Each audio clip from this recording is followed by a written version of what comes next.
আমি শেখ নওয়াজ হোসেন। সাফল্যর অন্তরালের আজকে আমাদের 7 নম্বর এপিসোড। নিটের জার্নি, গ্রাম থেকে কিভাবে উঠে এসে ছেলেরা খুব ভালো রেজাল্ট করে সেটা নিয়ে চলছে। আজকে আমরা শুনবো আলামিন মিশন থেকে কিভাবে পড়াশোনা করে ছেলেরা দিল্লির মতো যে মেডিকেল ইনস্টিটিউটগুলো আছে, যেমন ভিএমএমসি অ্যান্ড সাফদারজান হসপিটাল, সেখানে একজন চান্স পেয়েছে। নিটে তার প্রাপ্ত নম্বর 710, অল ইন্ডিয়া র্যাঙ্ক 238। আজকে আমার সঙ্গে আছে Aftabuddin. Welcome to my channel Aftabuddin. Biology শেখাতে তোমার সময় দেওয়ার জন্য তোমাকে অসংখ্য ধন্যবাদ। হ্যাঁ দাদা, আপনাকে অনেক ধন্যবাদ আপনার প্ল্যাটফর্মে আমাকে কিছু কথা বলার সুযোগ করে দেওয়ার জন্য। বেসিক্যালি আমি আফতাবউদ্দিনের সঙ্গে অনেক কিছু কথাই ডিসকাস করব। সবথেকে প্রথম যেটা ডিসকাস করব, যেটা নিয়ে আজকে আমাদের মূল টপিক হবে, সেটা হচ্ছে তুমি যে দিল্লির হসপিটাল বা মেডিকেল কলেজে অ্যাডমিশন পাচ্ছ, যেটা বহু মানুষের ড্রিম থাকে, অ্যাডমিশন পেয়ে এখন কেমন লাগছে? হ্যাঁ দাদা, নিজেকে তো খুব ভালো লাগছে অবশ্যই, কিন্তু তার থেকে বেশি ভালো লাগছে যে আমার মা আব্বু পুরো ফ্যামিলি যে অনেকটা খুশি, যে প্রত্যাশা আমার উপর রেখেছিল সেটা পূরণের দিকে আমি একটা ধাপ এগিয়ে গিয়ে আমি সত্যি নিজে নিজে অনেক খুশি। তার সাথে সাথে আমি আমার পরিবারকে অনেকটা খুশি করতে পেরেছি। আচ্ছা আফতাব, তোমার কাছে সবথেকে প্রথম আমি যেটা শুনবো সেটা হচ্ছে নিটে তোমার মার্কস 710, তোমার অল ইন্ডিয়া র্যাঙ্ক 238, একদম দারুণ রেজাল্ট। এটার জন্য বহু জায়গা থেকে সম্বর্ধনা পেয়েছো, বহু কিছুই পেয়েছো। এটাতে অ্যাচিভ করার পর তোমার ব্যাক স্টোরিতে একটু যাবো। যেহেতু তুমি 2 বছর ড্রপ নিয়েছো, তোমার যখন রেজাল্ট হয়নি তখন কীরকম কী মানুষের বিহেভিয়ার ছিল তোমার প্রতি, একটু আমরা আরেকটু ব্যাকে যাই। সেটা হচ্ছে তুমি মাধ্যমিক 2022, সেখানে তোমার মার্কস কেমন ছিল? হ্যাঁ, মাধ্যমিক আমার 2020-তে। হ্যাঁ, সেখানে সরি, 653 2020-তে। হ্যাঁ 2020-তে, হ্যাঁ 653 পেয়েছিলাম, 93.3% পেয়েছিলাম আলামিনের আচ্ছা হরিয়ারপাড়া তুমি ক্যাম্পাস থেকে আমি। হ্যাঁ আচ্ছা তুমি আলামিন মিশন থেকে ক্লাস 10 থেকেই পড়ছো তো। হ্যাঁ তুমি যখন হরিহরপাড়ায় পড়তে, তারপরে 11-12 এসে কোথায় ভর্তি হলে? 11-12-এ আমি আলামিনের ক্যাম্পাস উলুবেড়িয়াতে ভর্তি হই। সেখান থেকেই আচ্ছা পড়াশোনা করি। হ্যাঁ আচ্ছা, তারপর 2022-এ উচ্চ মাধ্যমিক দিয়েছিল, তার সঙ্গে রানিংয়ে নিটে বসেছিল, তো সেই সময় উচ্চ হ্যাঁ মাধ্যমিকে কত রেজাল্ট হয়েছিল 2022-এ? উচ্চ মাধ্যমিকে আমার 86% হয়েছিল, 430 পেয়েছিলাম 500-র মধ্যে। হ্যাঁ, আর নিটে পেয়েছিলাম 305। আসলে 11-12-এ লকডাউনের সময় ছিল, তাই অতটা ভালোভাবে পড়াশোনা করা হয়নি, তাই নাম্বারটা অনেকটা কম হয়েছিল। আচ্ছা তোমাকে একটা কোশ্চেন করি আমি, সেটা হচ্ছে যে তুমি মাধ্যমিকে প্রায় 93.3%-এর কাছে নাম্বার পেয়েছিলে, সেই জায়গা থেকে উচ্চ মাধ্যমিকে 86%, অনেকটা যেন ড্রপ করেছে। তুমি আলামিন মিশনে অন্য একটা ব্রাঞ্চে পড়তে, 11-12 আবার অন্য একটা ব্রাঞ্চে আসলে, তো তোমার কি মনে হয় এই যে মাধ্যমিক থেকে উচ্চ মাধ্যমিকে এতটা ড্রপ করলো পার্সেন্টেজে? হ্যাঁ, আসলে 10 পর্যন্ত সত্যিই অনেকটা ভালোভাবে পড়ে এসেছিলাম মিশন থেকে, কিন্তু 11-এ হঠাৎ করে যে লকডাউন শুরু হয় তার ফলে অনেকটা সময় বাড়িতে কেটে যায়, প্রায় ম্যাক্সিমাম সময় বলতে গেলে, মানে প্রায় পুরোটা বছরই বাড়িতে ছিলাম, যার ফলে সঠিকভাবে ওরকমভাবে পড়াশোনা করা হয়নি, তাই এরকম নাম্বারে আমার কমে এসেছিল। আচ্ছা তারপর 11 থেকে যখন তুমি উলুবেড়িয়া ভর্তি হলো, তখন থেকে কি তোমার মাইন্ডের মধ্যে নিট নিয়ে কাজ করতো, নাকি যেহেতু বললে যে লকডাউনের জন্য পড়াশোনা হয়নি সেইভাবে, তো সেইভাবে নিটের প্রতি ফোকাস ছিল না? হ্যাঁ, না ফোকাস নিটের প্রতিই ছিল, কিন্তু সেরকমভাবে বাড়িতে আমি মানে কীভাবে পড়বো সেগুলো বুঝে উঠতে পারছিলাম না। মিশনে থাকলে হয়তো অসুবিধা হতো না, কিন্তু বাড়িতে থাকার জন্য সেরকমভাবে এগুলো মানে বুঝে উঠতে অনেকটা অসুবিধা হয়েছিল, তাই মানে পড়াশোনাটা ঠিকভাবে হয়নি, কিন্তু ফোকাস নিটই ছিল 11 থেকে। আচ্ছা তারপর নিটে যখন তুমি রানিংয়ে বসলে, দেখলে 305 মার্কস আসছে। জেনারেলি রানিংয়ে খুব কম স্টুডেন্টেরই সাফল্য আসে, তো তখন তোমার মনের মধ্যে কি এমন আসলো যে আমি 305 এসেছে, এবার ড্রপ নেব, এরপর আমার টার্গেট কেমন, কোন কলেজে পৌঁছাতে হবে, তখন কি ভেবেছিলে প্রথম যখন ড্রপ নিয়েছিলে? হ্যাঁ, প্রথম ড্রপ নিয়েছিলাম তখন ভেবেছিলাম যে 11-12 তো আমার ঠিকভাবে পড়া নেই, সেই হিসেবে আমার প্রথম লক্ষ্য রাখতে হবে যে সিলেবাসটাকে আগে কভার করা, কনসেপ্টটাকে ক্লিয়ার রাখা। হ্যাঁ, আমার নিজের সেরাটা দিয়ে চেষ্টা করা। তো আমি সেটাই চেষ্টা করেছিলাম। হ্যাঁ, অনেকটা সমস্ত ক্লাসগুলোকে কভার করেছিলাম, কনসেপ্ট ক্লিয়ার করার চেষ্টা করেছিলাম, কিন্তু তারপরেও যেহেতু 11-12 অনেকটাই বড় সিলেবাস, সেটা 10 মাসের মধ্যে কমপ্লিট করাটা অনেকটাই কষ্টকর হয়ে উঠেছিল আমার জন্য, তাই পুরোপুরি আমি সিলেবাসটা শেষে কমপ্লিট করে উঠতে পারিনি, রিভাইজও করতে পারিনি, তাই আমার ফার্স্ট ড্রপে আমি 505 পেয়েছিলাম নিটে। আচ্ছা, তার মানে নিট 2023-এ যখন তুমি এক বছর ফুল ড্রপ নিলে, হ্যাঁ, তখন তোমার মার্কস হয়েছিল 505। 505। তখন তুমি আলামিন মিশনের কোন ব্রাঞ্চে পড়াশোনা করতে? না, তো যেহেতু 11-12 আমার পড়াশোনার অনেকটা ঘাটতি হয়েছিল, ওই জন্য আমি ভেবেছিলাম যে এবার আমার ভালোভাবে ক্লাস করা দরকার, তাই আমি ফিজিক্সওয়ালাতে অ্যাডমিশন নিয়েছিলাম। আচ্ছা ফিজিক্সওয়ালার তখন হ্যাঁ। তখন তখন তুমি মিশনে অ্যাডমিশন ছিলে প্লাস ফিজিক্স ওয়ালা পড়তে, নাকি শুধুমাত্র না অনলাইনের উপর না ডিপেন্ডেন্সি শুধুমাত্র রেখেছে? শুধুমাত্র মানে অফলাইনে হয়েছিলাম ফিজিক্সওয়ালা মালদা পাঠশালাতে। আচ্ছা আচ্ছা, ফিজিক্স ওয়ালা হ্যাঁ পাঠশালা। তারপরের বছর যখন তোমার 505 আসলো এবং তুমি চান্স পেলে না, তখন তোমার আলামিন মিশনে কিভাবে ইন্ট্রোডিউস হলো? মানে ওখানেই আর পিডব্লিউ পাঠশালাতেই আর অ্যাডমিশন নিলে, না আলামিন যেখানে পূর্বে পড়তে ওখানে আবার তোমার ভরসা ফিরে আসলো? তো এই কাহিনীটা যদি একটু বলো। হ্যাঁ, আমি যখন বাইরে পড়াশোনা করছিলাম, মানে এই নিটের কোচিংয়ের টাইমে ফার্স্ট ড্রপে, তখন অনেক প্রবলেম ফেস করতে হতো হোস্টেলে। হ্যাঁ, হোস্টেলে থাকতে হতো, সেখানে নিজেকে অনেক সময় রান্না করতে হতো, নিজেকে সব কিছু বাজার করতে হতো, যেগুলো আমার পক্ষে অনেকটা অসুবিধা হতো। যেহেতু আলামিন মিশন থেকে হঠাৎ করে বাইরে এসে এই পরিবেশটাতে অনেকটা অসুবিধাই হতো। তো আমি ডিসিশন নিলাম যে যেহেতু এবার আমার ক্লাসটা অনেকটা ঠিকভাবে করা হয়ে গেছে, কনসেপ্টটা অনেকটা ক্লিয়ার হয়ে গেছে, তাই আমার শুধু এখন যেটা সবথেকে বেশি দরকার সেটা হচ্ছে সেলফ স্টাডি। আর সেলফ স্টাডির জন্য আমার নিজের মনে হয় যে সবথেকে ভালো এনভায়রনমেন্ট আলামিনের মধ্যেই রয়েছে, আমার নিজের ফিল থেকে বলছি। হ্যাঁ, তাই আমি আবার ডিসিশন নেই যে আলামিন মিশনে আমি যাব এবং সেখান থেকে সেলফ স্টাডি করে আমি আমার সেকেন্ড অ্যাটেম্প্ট থার্ড অ্যাটেম্প্টের চেষ্টা করবো এটাই। দিয়ে তুমি আলামিন মিশনে কোন ব্রাঞ্চে আবার ফিরে আসলে? আলামিন মিশনে যেহেতু অনেক ব্রাঞ্চ আছে, তো তার মধ্যে কোন ব্রাঞ্চে নিটের জন্য কোচিং নিতে স্টার্ট করলে? হ্যাঁ, খলতপুর ব্রাঞ্চ থেকে নিয়েছিলাম আমি এবার। আচ্ছা, এবার তোমাকে আমি একটা একটু কন্ট্রোভার্সিয়াল কোশ্চেন করি, যে তোমাকে যদি কেউ জিজ্ঞাসা করে যে দাদা আমি নিটের কোচিং নেব, তাহলে পিডব্লিউ পাঠশালাতে ভর্তি হব নাকি আলেনে ভর্তি হব, আকাশে ভর্তি হব নাকি আলামিন মিশনে ভর্তি হব? কারণ বাংলার মধ্যে আলামিন মিশনের রেজাল্ট প্রত্যেক বছর যথেষ্ট মানুষ দেখছে, যেখানে ম্যাক্সিমাম মাইনরিটি স্টুডেন্ট অর্থাৎ মুসলিমরাই পড়ে। তো তুমি এমন কোনো স্টুডেন্টকে কি সাজেস্ট করবে? তো মানে তাকে আমি সাজেস্ট করবো তার তার যেটা নিড সব থেকে বেশি, মানে যেমন আমি উদাহরণ হিসেবে বলছি, কারো যদি 11-12 খুবই ভালোভাবে পড়া থাকে, তাহলে আমি তাকে সাজেস্ট করবো যে তুমি আলামিনে চলে আসতে পারো। কারণ নিটে সিলেকশনের জন্য সেলফ স্টাডি প্রচুর দরকার। আর সেলফ স্টাডির জন্য বাইরের থেকে মিশনের কিন্তু পরিবেশটা অনেক ভালো, সেখানে সেলফ স্টাডির এনভায়রনমেন্ট অনেক ভালো। তাই সেখানে অনেকটা দূর হয়তো এগিয়ে যাওয়া সম্ভব হয় তার পক্ষে। কিন্তু তার যদি অনেক কনসেপ্টের ঘাটতি থাকে, 11-12 হয়তো ঠিকভাবে পড়া নেই, তাহলে সেক্ষেত্রে আগে তার সব থেকে যেটা বেশি দরকার সেটা হচ্ছে ভালোভাবে ক্লাস করে নেওয়া, কনসেপ্ট ক্লিয়ার করা। আর সেই জায়গায় কিন্তু তার কোনো মানে ভালো হয়তো কোচিং সেন্টার এলএন পিডব্লিউ যেখান থেকেই হোক সেগুলো থেকে করে নেওয়াটাই বেটার। আমি আমি এটাই বলবো। হ্যাঁ, আচ্ছা, এবার কোনো স্টুডেন্ট যদি এরকম করতে চায় যে আমি 11-12 অনলাইনে পিডব্লিউ থেকে পড়াশোনা করেছি, খুব একটা পড়াশোনার কনসেপ্ট হয়নি, বা অন্য কোনো কোচিং ইনস্টিটিউট ইউজ করেছি অনলাইন, তারপর আমি শুধুমাত্র কিছু কিছু কনসেপ্টও ক্লিয়ার হয়নি আর পড়াশোনারও দরকার আছে, অর্থাৎ সেলফ স্টাডিও দরকার আছে, তখন কি তুমি কোনো কোচিং ইনস্টিটিউটে ভর্তি হওয়ার জন্য সাজেস্ট করবে, না আলামিন মিশন ইজ ওকে? মানে তার যদি এমন কোনো ব্যাপার হয় যে বাইরেও সে ঠিকভাবে পড়তে পারে, বাইরে ডিস্ট্রাক্ট হয় না, হ্যাঁ তার মানে বাইরেও পড়ে হয়তো অভ্যাস বা বাড়ি থেকে পড়ে অভ্যাস আছে, তাহলে সে ফলো করতে পারে। বা হ্যাঁ, কিন্তু তার যদি এরকম অসুবিধা থাকে যে বাইরে গেলে হয়তো পড়াশোনার ক্ষতি হতে পারে, তাহলে সেই জায়গায় আমি বলবো কোনো মিশনে, আলামিন মিশনে হোক বা যে কোনো মিশনে হোক, সেখানেও যেতে পারে। যেহেতু 11-12 মোটামুটি ক্লিয়ার থাকলেই একটা নিজে থেকে পড়াশোনা করলে ঠিক জায়গাতে চলে আসা যায়। আচ্ছা, ওকে। এরপর ড্রপার স্টুডেন্ট নিয়ে আমরা কথা বলছিলাম। এবার তোমাকে যদি কোনো ছেলে 11-12 পড়ছে, যারা এই মুহূর্তে আমাদের চ্যানেলের এমন অনেক স্টুডেন্ট আছে যারা মাধ্যমিকে পড়ছে, 11-এ উঠবে, বা 11-এ পড়ছে 12-এ উঠবে, তো তাদেরকে তুমি কি সাজেস্ট করবে নিটের জন্য কীভাবে পড়াশোনা স্টার্ট করলে তোমার মতো রানিংয়ে 305 যেটা এসছে ডাইরেক্টলি ওদের, তোমার যেটা একদম থার্ড অ্যাটেম্প্ট এসছে 710, সেটাতেই পৌঁছাতে পারে? তুমি এমন একটা মাধ্যমিকের ছেলেকে কি সাজেস্ট করবে? তাহলে ওটার জন্য ফার্স্টে বলবো যে ক্লাস ভালোভাবে করতে। অ্যাট ফার্স্ট কোনো যদি অফলাইন কোচিং সেন্টারে ভর্তি হয় সেটা সব থেকে বেটার। তারপর তার সাথে সাথে কিছু কনসেপ্টের হয়তো ঘাটতি থাকতেই পারে, সেই জন্য সাথে সাথে অনলাইনটাকেও কিছু ফলো করা, কারণ অনলাইনেও সাফিসিয়েন্ট সব কিছু আছে, অনলাইনটা অনেকটা ভালো। তাই সেই হিসাবে সে অফলাইনে হয়তো কোচিং করছে, তার সাথে সাথে যেখানে অসুবিধা হচ্ছে অনলাইনে করছে, আর সাথে সাথে এনসিআরটিটাকে পড়ে যাচ্ছে। এটুকু যদি ঠিকভাবে করে যায় তাহলে 11-12-এ মানে এতটা একটা 2 বছর সময় পাওয়া যাচ্ছে, এই 2 বছরটা ভালোভাবে পড়লে খুব সহজেই রানিংয়ে নেট ক্লিয়ার করা যায়। মানে আমার অনেক সাথে দেখেছি যারা এরকম 11-12 খুব ভালোভাবে পড়েছে, আমার রুমমেট ছিল এবার আমার মিশনে, হ্যাঁ তারা 11-12 খুব ভালোভাবে পড়েছে, তো খুব সহজেই নিটও ক্র্যাক করছে, তারপর এদিকে এইচএসে র্যাঙ্কও করেছে, বোর্ডে এরকম 8 র্যাঙ্ক করেছে একটা আমার রুমমেটে, তারপরে যেই অ্যাডভান্স ক্র্যাক করেছে, ডাব্লিউবিজেও ক্র্যাক করেছে। তাই একজন রানিং স্টুডেন্টের পক্ষে খুব সহজ নিটটাকে ক্র্যাক করা, যদি সে 11-12 খুব ভালোভাবে পড়ে। একটা ঠিক মতো পড়ে গেলেই তার পক্ষে সহজ হয়ে যায়। তাই শুধু এটাই বলবো যে ঠিকভাবে পড়ো, প্রতিদিনের পড়া প্রতিদিন করে নাও, ক্লাসগুলো ঠিকভাবে অ্যাটেন্ড করো, টেস্ট দাও, তাহলে তুমি অনেকটা এগিয়ে থাকবে, তোমার অনেকটা সম্ভব হয় যে তুমি রানিংয়ে নিট ক্র্যাক করে নেবে এরকম।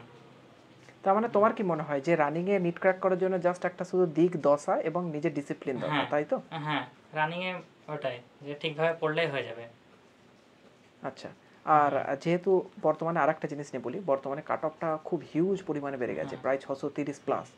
তো সেই জায়গা থেকে বহু স্টুডেন্ট নিজের মোটিভেশন হারিয়ে ফেলছে, সেটা রানিংয়ের স্টুডেন্ট হোক, ড্রপ আউট স্টুডেন্ট হোক, সবাই। তো তাদের জন্য তুমি কি সাজেশন দেবে যে 630 দেখে ভয় খেয়ে যাবে, নাকি কি মোটিভেশন নিয়ে তারা তোমার মতো পড়াশোনা করবে, যার ফলে 710 720 প্রায় কাছাকাছি ফুল মার্কসের কাছাকাছি গিয়ে পৌঁছাবে? তো মানে যেটা ব্যাপার হচ্ছে, এখন রিসোর্স খুব অ্যাভেলেবেল হয়ে যাচ্ছে সব জায়গায়, অনলাইনে সব কিছু ফ্রি, আর পুরো ফুল রিসোর্স অ্যাভেলেবেল হয়ে যাচ্ছে, যার জন্য কম্পিটিশানটা অনেক বাড়ছে, যার ফলে কাট আপটা অনেকটা বেড়ে যাচ্ছে। তাই যারা এরকম এখন আছে যে হয়তো এরকম ভয় খাচ্ছে যে কি হবে না হবে, হ্যাঁ আমি তো হয়তো এরকম হয়তো ভাবছে যে আমি তো খুব ট্যালেন্টেড না, হ্যাঁ তাহলে কি করব, কিন্তু যেটা বাস্তব, নিটে ট্যালেন্টের থেকে হার্ডওয়ার্ক অনেক বেশি দরকার। হ্যাঁ তাই কঠোর পরিশ্রম করলে যে রিসোর্সগুলো অ্যাভেলেবেল আছে, ইউটিউবে হোক, অনলাইনে যে কোনো জায়গায় হোক, সেই রিসোর্সগুলো ঠিকভাবে ইউটিলাইজ করলে, ভালোভাবে পড়লে, কঠোর পরিশ্রম করলে এবং মাল্টিপল টাইম টেস্ট দিতে থাকলে, রিভিশন করতে থাকলে অটোমেটিক সে তার ভুলগুলোকে ধরতে পারবে এবং আস্তে আস্তে নাম্বার অনেকটা ইমপ্রুভ হবে, যার ফলে 630-এর উপরে বলতে মানে 650-এর উপরে যেতেও তার কোনো অসুবিধা হবে না। আচ্ছা, এবার আত্মা তোমাকে একটা কোশ্চেন করি, যে তুমি মিশনে যখন টেস্ট দিতে, তো তখন তোমার মার্কস কেমন আসতো? 700 পার এরকমই মার্কস আসতো, নাকি ওই মোটামুটি একটা গুড রেঞ্জে নাম্বার থাকতো? কেমন রেঞ্জে নাম্বার থাকতো? আমার মিশনে হাইস্ট মার্ক হচ্ছে 700 মক টেস্টে। আচ্ছা হ্যাঁ, কিন্তু যখন আমি আচ্ছা পার্ট টেস্ট শুরু করেছিলাম, মানে জুলাইয়ের 12 তারিখ গেছিলাম সম্ভবত মিশনে। হ্যাঁ, তো জুলাইয়ের 12 তারিখ যাওয়ার পরে কিছুদিন পর, 1 মাস পরে যখন পার্ট টেস্ট হয়, পার্ট টেস্টে আমার আসে 610। তারপরে আস্তে আস্তে 620-30 এরকমই নাম্বার পার্ট টেস্টে আসতো, কারণ পার্ট টেস্টের কোশ্চেন অনেকটা টাফও হতো আমাদের। তারপর যখন মক টেস্ট শুরু হয়, ফুল সিলেবাস টেস্ট শুরু হয়, তখন ফার্স্টে কিন্তু শুরু হয় 620-30 এরকম হবে, আস্তে আস্তে 650-র দিকে যায়, এবং লাস্টে যে 16টা আমাদের মেন টেস্ট হয়, মক আর ম্যারাথন বলে যেটাকে, ওই টেস্টগুলোতে আমার আস্তে আস্তে 680, 690, 700 হাইস্ট টেস্ট ছিল মকে, আর লাস্টের সব ম্যারাথনগুলোতে 690, 95 এরকম প্রায় প্রত্যেকটাতে এসেছিলো। আচ্ছা, তো তোমার এত ভালো যখন মার্কস আসছিল, তোমার কি মনে হচ্ছিল যে 238 যে তুমি এখন র্যাঙ্ক করেছো, তোমার কি এর থেকে ভালো কোনো র্যাঙ্কের আশা ছিল? হ্যাঁ, মানে আমাদের যে স্যার আমাদেরকে আলাদাভাবে কয়েকজনকে, মানে যারা মিশনে এরকম ভালো রেজাল্ট করতো, তাদেরকে একটা রুমে রেখেছিল। তো ওই রুমটার মানে টার্গেটই রেখেছিল যে 700+ তোমাদেরকে স্কোর করতে হবে। হ্যাঁ, তো ওই একটা টার্গেট নিয়ে আমরা পড়েছিলাম যে হ্যাঁ 700+ স্কোর করতে হবে আমাদেরকে, হ্যাঁ একটা ভালো র্যাঙ্ক 1000-এর মধ্যে নিয়ে আসতে হবে, এবং তার জন্য আমি মানে যতটা পেরেছি কঠোর পরিশ্রম করে গেছি, সমস্ত টেস্ট দিয়েছি, সঙ্গে আরও এক্সট্রা টেস্টও দিয়েছি। হ্যাঁ, এবং সেভাবে আমি নিটে দিয়ে আমার রেজাল্ট এই 238 র্যাঙ্ক হয়। আচ্ছা, তোমরা যে রুমটায় থাকছো বলছো অনেক ভালো হ্যাঁ স্টুডেন্ট ছিল, তো তোমার হ্যাঁ সমসাময়িক বা তোমার মতোই সুন্দর রেজাল্ট করেছে এরকম কতগুলো স্টুডেন্ট ছিল? হ্যাঁ, আমার রুমে আমার পাশের বেডই 700, আমার পাশের বেডও 710 পেয়েছে, তার আচ্ছা 296 র্যাঙ্ক হয়েছে। হ্যাঁ, এখন ভুবনেশ্বর আচ্ছা এমসে আছে। আচ্ছা তারপর 700 আছে, কল্যাণী এমসে এরকম 2-3 জন আছে। লোয়েস্ট আচ্ছা 665 পেয়েছে, এরকম 665 বা 70 এরকম আমাদের রুমে। আচ্ছা হ্যাঁ, 9 জন ছিল। তা হ্যাঁ। আচ্ছা, তাহলে তোমার কি মনে হয় যে নিটের এই জার্নিতে ভালো স্টুডেন্টদের সংস্পর্শে থাকাটা কি জরুরি, নাকি একা একাও যদি ডেডিকেশন দিয়ে করা যায়? দুটোই একই রকম, মানে দুটোর ক্ষেত্রে তুমি একটা বলো। তুমি নিট পিডব্লিউ পাঠশালাতে কাটিয়েছো, হ্যাঁ যেখানে তুমি রান্না করতে অনেক কিছু কষ্ট মানে ফেস করেছো। একইভাবে তুমি মিশনে থাকতে এমন 9 জনের সঙ্গে, যাদের মধ্যে বহুজন কল্যাণী এমসে পড়ছে, কেউ ভুবনেশ্বর এমসে পড়ছে। তো দুটোর মধ্যে তোমার কি মনে হয় যে কোন সিচুয়েশনটা একটা স্টুডেন্টদের জন্য অনেকটা বেটার পরিবেশ দেবে নিটে ক্র্যাক করার জন্য বা ভালো র্যাঙ্ক করার জন্য?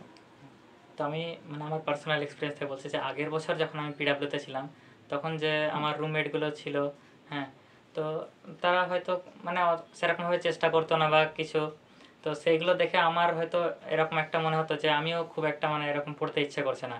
হ্যাঁ, তো যে আশেপাশে যে বন্ধু বন্ধু থাকছে, তাদের অবশ্যই একটা মানে ভালো ইফেক্ট থাকে, যে তারা যদি ভালোভাবে পড়াশোনা করে তাহলে নিজেরও একটা পড়াশোনা করতে ইচ্ছে করে।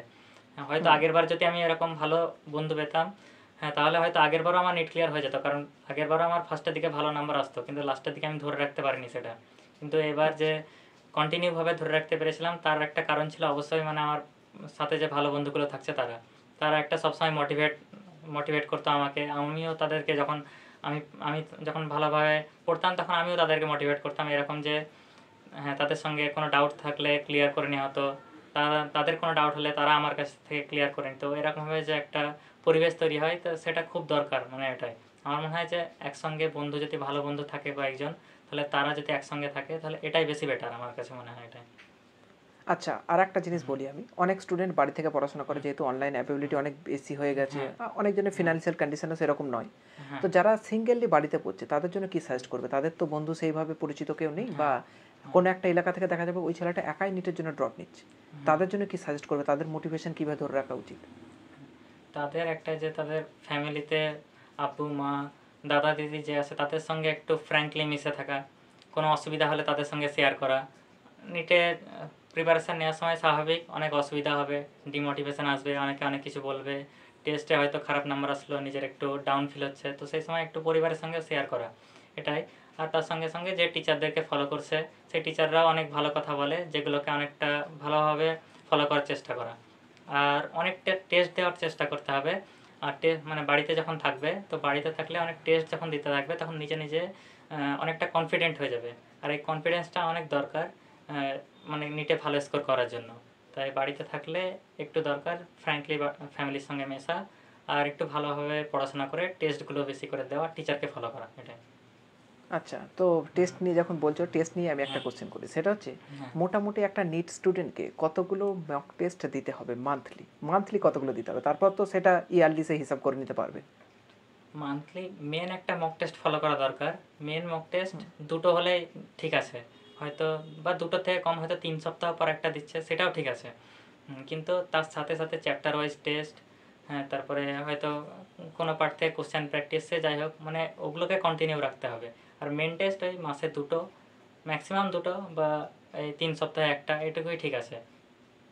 আচ্ছা, হ্যাঁ, আর মানে একটা ফার্স্টের জিনিস দিকে সেটা বলছি। হচ্ছে, হ্যাঁ আচ্ছা আচ্ছা, এবার নিট 2025 আর মাত্র 6 থেকে 7 মাসের মতো দেরি আছে। হ্যাঁ এখন স্টুডেন্টরা কিভাবে তাদের রিভিশন স্ট্র্যাটেজি, বা যাদের সিলেবাস শেষ হয়নি তারা কিভাবে পড়াশোনা করবে? প্রথমে বলো যে কিভাবে যাদের সিলেবাস শেষ হয়নি কত দিনের মধ্যে সিলেবাস শেষ করবে? মে মাসের ফার্স্ট উইকে নিট এক্সাম, তো মোটামুটি কবে সিলেবাস শেষ করবে? আমার মনে হয় মিনিমাম 2 থেকে 2.5 মাস আগে সিলেবাসটা শেষ করে নেওয়া খুবই জরুরি। কারণ শুধুমাত্র নিট এখন যে কম্পিটিশানটা বেড়েছে, সেই জায়গায় শুধুমাত্র সিলেবাস কমপ্লিট করে পরীক্ষা হলে গেলে হবে না, হয়তো সেই জায়গায় বর্ডার লাইনে গিয়ে কাট অফের একটু নিচে আটকে যাবে। তো সেই জন্য 2 থেকে 2.5 মাস আগে সিলেবাসটাকে শেষ করে অনেক টেস্ট দেওয়া, যাতে প্রতিটা টেস্টে তার ইমপ্রুভমেন্টটা চোখে পড়ে, তার কি ভুল হচ্ছে সেগুলো চোখে পড়ে, সেই ভুলগুলোকে শুধরে নেওয়ার একটা সময় থাকে, অনেকটা সময় থাকে, যাতে সে নিজেকে অনেকটা গুছিয়ে নিতে পারে, শুধরে নিতে পারে, সিলি মিস্টেকগুলোকে কমাতে পারে। আর এটা অনেকটাই দরকার। তাই আমি বলবো যে 2 থেকে 2.5 মাস মিনিমাম। সে যদি আরও পারে, 3 মাস আগে পারে, 4 মাস আগে আগে পারে, তাহলে সেটা তো আরোই ভালো। এটাই। আচ্ছা, তারপর সিলেবাস শেষ করার পর কিভাবে মক টেস্ট করবে বা কিভাবে রিভিশনটা করবে? সিলেবাস শেষ করার পরে ফুল টেস্ট স্টার্ট করে দিতে হবে।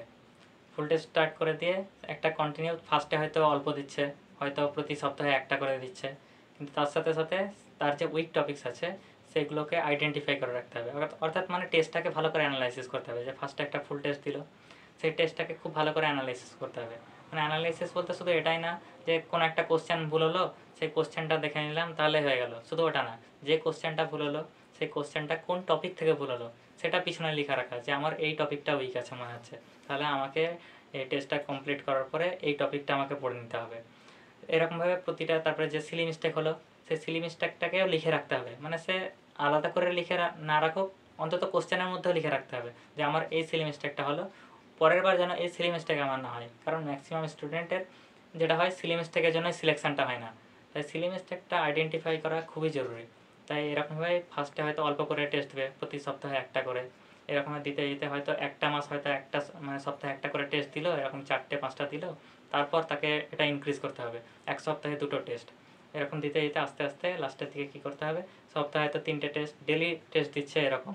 এবং লাস্টে একটা গ্যাপ রাখতে হবে প্রায় 1 সপ্তাহের, যেখানে যতগুলো সে টেস্টগুলো দিল সেই টেস্টগুলো একটা দেখে নেওয়ার সময় থাকে, সঙ্গে কিছু যে টপিকগুলো থাকে বায়োলজির, তারপরে ইনঅর্গ্যানিক কেমিস্ট্রি, এগুলো একটা জিনিস থাকে যে অন্তত লাস্টের দিনেও একবার চোখ বুলিয়ে যাওয়া, এই জিনিসগুলোতে চোখ বুলিয়ে একবার যেতে হবে। আর সাথে তো মিডিলে মানে কন্টিনিউ রিভিশন করে যেতে হবে কোনো একটা নিয়ম করে, যে হয়তো ফিজিক্স আমি এই টাইমে পড়বো, বায়ো এই টাইমে পড়বো, কেমিস্ট্রি এই টাইমে পড়বো, এরকমভাবে একটা কন্টিনিউ চালিয়ে যেতে হবে তাকে পড়াশোনা। আচ্ছা, এবার সব কিছু আলোচনা হলো, সব থেকে শেষে আমি যে কোশ্চেনটা করবো সেটা হচ্ছে আমাদের সব থেকে আনন্দের মুহূর্ত, সেটা কি?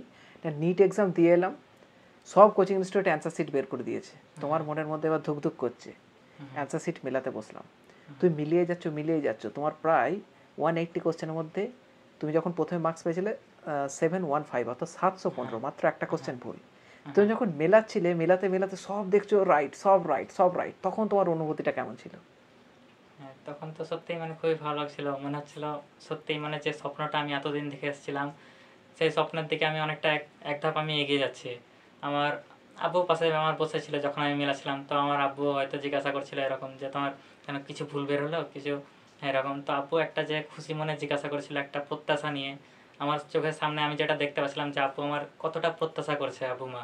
তো আমি যখন নিচে মিলাচ্ছিলাম, মিলাতে যখন সব ঠিক হচ্ছিল, তো আমার নিজেরও সত্যি খুবই ভালো লাগছিল যে আব্বু মা এত কষ্ট করে যে আমাকে এখানে পড়াচ্ছে, নিজেদের সব কিছু স্যাক্রিফাইস করে আমাকে পড়াচ্ছে, সেটার আমি মূল্য অনেকটা দিতে পারছি এবং আমার আব্বু মাকে অনেকটা খুশি করতে পারছি এবং সেই সঙ্গে হয়তো ফিউচারে আমি ভালো কিছু করতে পারবো, এটাই খুবই ভালো লাগছিল এই হিসাবে আমার। হ্যাঁ, আচ্ছা, এবার আমি সেই কোশ্চেনটা আসি যেটা অনেক স্টুডেন্ট শুনতে চায় না, কিন্তু আমি একটু শোনাই। দেখো, বহুজন নিটের জন্য কোচিং নিচ্ছ, বহুজনের বাবা মা বহু স্বপ্ন দেখে বহু ডেডিকেশন দিয়ে সব কিছু ত্যাগ করে তোমাদের জন্য করছে। তোমরা যখন যারা এখনো পড়াশোনা স্টার্ট করোনি, যারা এখনো ভাবতে পারছো না আমি জীবনে কি করতে চাই, তাদের জন্য তোমার কি মেসেজ থাকবে আফতাব?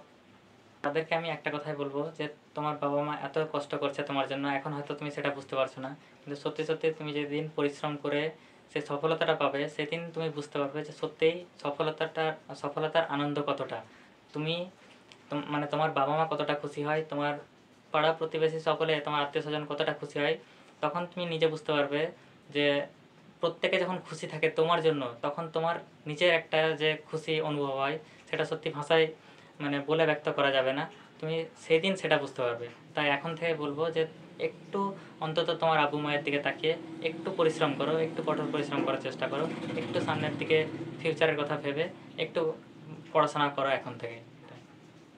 আচ্ছা, আর একদম আমরা ইন্টারভিউ শেষের দিকে চলে এসেছি, তো তোমার কাছে আমি একটা জিনিস বলবো যে তুই গোটা জার্নি প্রায় 2 বছর, তার সঙ্গে 11-12 যখন থেকে তুমি নিটের স্বপ্ন দেখেছো, তখন থেকে সব থেকে বেশি মোটিভেশন তোমার একাডেমিক লাইফে হোক বা পার্সোনাল লাইফে, সব থেকে যারা বেশি মোটিভেশন দিয়েছে তাদেরকে নিয়ে তুমি কি বলবে? যারা ব্যাকগ্রাউন্ড থেকে মানুষকে এত মোটিভেট করে যায়, ব্যাকগ্রাউন্ড থেকে খেলে কিন্তু ফ্রন্টে তাদের নাম আসে না, তুমি আজকে সাফল্য পেয়েছো, তোমাকে লোক দেখছে, যাদেরকে দেখতে পাচ্ছে না তাদের জন্য তুমি এই প্ল্যাটফর্মে কি বলবে?